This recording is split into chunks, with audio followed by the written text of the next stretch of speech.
사랑하는 여러분, 오늘 이 시간 하나님의 말씀이 여러분의 삶에 깊은 위로와 평안을 가져다 주시기를 간절히 기도합니다.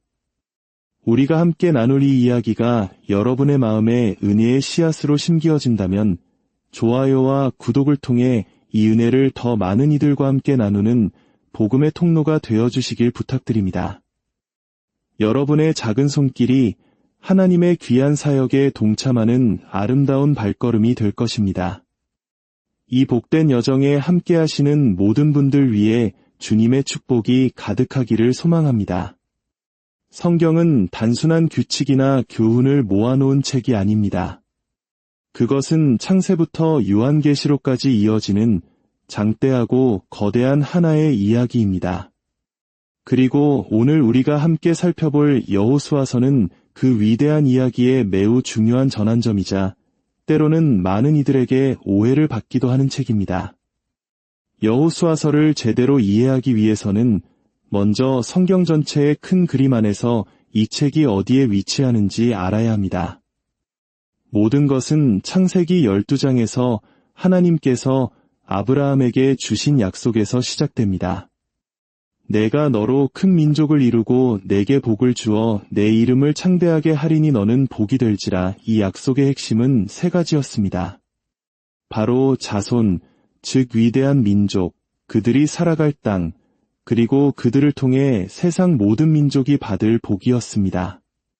창세기에서 하나님의 백성은 아브라함과 이삭, 그리고 야곱의 가족, 즉 하나의 가족 단위에 불과했습니다.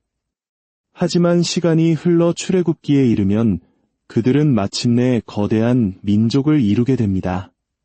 그러나 그들은 약속의 땅이 아닌 이집트에서 고통받는 노예 민족이었습니다. 모세의 인도로 이집트를 탈출한 후 레위기, 민수기, 신명기를 거치며 그들은 광야를 헤매는 땅이 없는 민족으로 살아갑니다. 그들에게는 하나님의 율법도 있었고 거대한 민족을 이루었지만 약속의 핵심인 땅이 아직 주어지지 않았던 것입니다.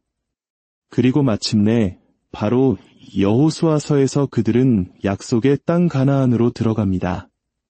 모세의 뒤를 이은 지도자 여호수아의 인도 아래 이스라엘 백성은 수백 년간 이어져 온 하나님의 약속이 마침내 성취되는 위대한 순간을 맞이하게 됩니다. 이것이 바로 여호수아서의 핵심 동력, 하나님의 신실하심입니다. 하나님은 한 번 하신 약속을 결코 잊지 않으시고 반드시 이루시는 분임을 이 책은 생생하게 증거하고 있습니다. 여호수아서에 나타난 하나님은 또한 자연을 초월하시는 전능하신 분입니다. 책의 초반부에서 이스라엘 백성은 요단강 앞에 멈춰섭니다. 과거 그들의 조상들이 홍해 앞에서 그랬던 것처럼 말입니다. 그때 하나님께서는 또 한 번의 기적을 행하십니다. 요단강의 물줄기를 멈추게 하시고 백성들이 마른 땅을 밟고 약속의 땅으로 들어가게 하십니다. 여호수아 10장에는 태양이 하늘에 멈추어 섰다는 놀라운 기록도 나옵니다. 하나님께서 이스라엘의 전투를 돕기 위해 낮의 길이를 늘리신 것입니다. 이 사건들은 하나님이 단순히 이스라엘이라는 한 부족의 신이 아니라 온 우주와 자연을 다스리시는 전능하신 창조주이심을 분명히 보여줍니다. 하지만 여호수아서는 많은 현대인들에게 불편함과 어려움을 주기도 합니다. 바로 가나안 정복 전쟁의 잔혹함 때문입니다. 하나님께서는 여리고와 같은 도시의 모든 사람, 남자와 여자, 노인과 아이까지 모두 멸하라고 명령하십니다. 거룩함을 이유로 한 도시 전체의 파괴를 명령하시는 하나님의 모습은 우리를 당혹스럽게 만듭니다. 그러나 여기서 우리가 주목해야 할 점은 하나님의 거룩함이 결코 인종적이거나 민족적인 편애에 기반하지 않는다는 사실입니다. 하나님의 거룩함은 절대적이며 공의롭습니다. 그 증거가 바로 여호수아 7장에 나오는 아간의 이야기입니다. 아간은 이스라엘 사람이었습니다. 하나님께서는 여리고 성에서 탈취한 어떤 물건도 개인적으로 취하지 말고 모두 하나님께 바치라고 명령하셨지만 아간은 그 명령을 어기고 값비싼 외투와 은, 금을 몰래 숨겼습니다.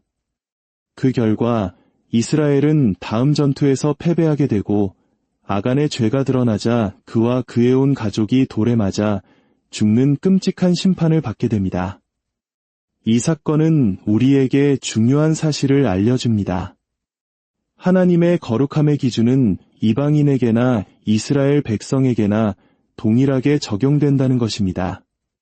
하나님은 이스라엘의 편이 아니라 오직 하나님 자신의 거룩함의 편에 서 계십니다. 따라서 여호수아서의 전쟁은 민족 간의 싸움이 아니라 죄악에 대한 하나님의 거룩한 심판의 성격을 띠고 있습니다. 이렇듯 치열하고 무서운 전쟁의 이야기 속에서 우리는 놀랍게도 복음의 빛, 하나님의 은혜를 발견하게 됩니다. 그 중심에는 라합이라는 한 여인이 있습니다. 그녀는 여리고성에 살던 이방인이었고 직업은 기생이었습니다. 인간적인 기준으로 볼 때 그녀는 구원과는 가장 거리가 멀어 보이는 사람이었습니다. 하지만 이스라엘 정탐꾼들이 여리고에 들어왔을 때 라합은 그들을 숨겨주며 이렇게 고백합니다. 위로는 하늘에서도 아래로는 땅에서도 하나님이 참 신이신 줄을 아나이다. 그녀는 비록 이방인이었지만 이스라엘의 하나님이 참된 신이심을 알아보는 믿음을 가졌던 것입니다. 결국 여리고 성이 무너질 때 라합과 그녀의 온 가족은 구원을 받습니다. 히브리서는 그녀를 믿음의 영웅으로 기록하고 있습니다. 그녀의 구원은 그녀의 선한 행위나 혈통 때문이 아니었습니다. 오직 하나님을 향한 믿음, 그것 하나 때문이었습니다. 이것이 바로 은혜의 복음입니다. 더욱 놀라운 사실은 마태복음 한 장에 기록된 예수 그리스도의 족보에 바로 이 기생 라합의 이름이 당당히 올라 있다는 것입니다.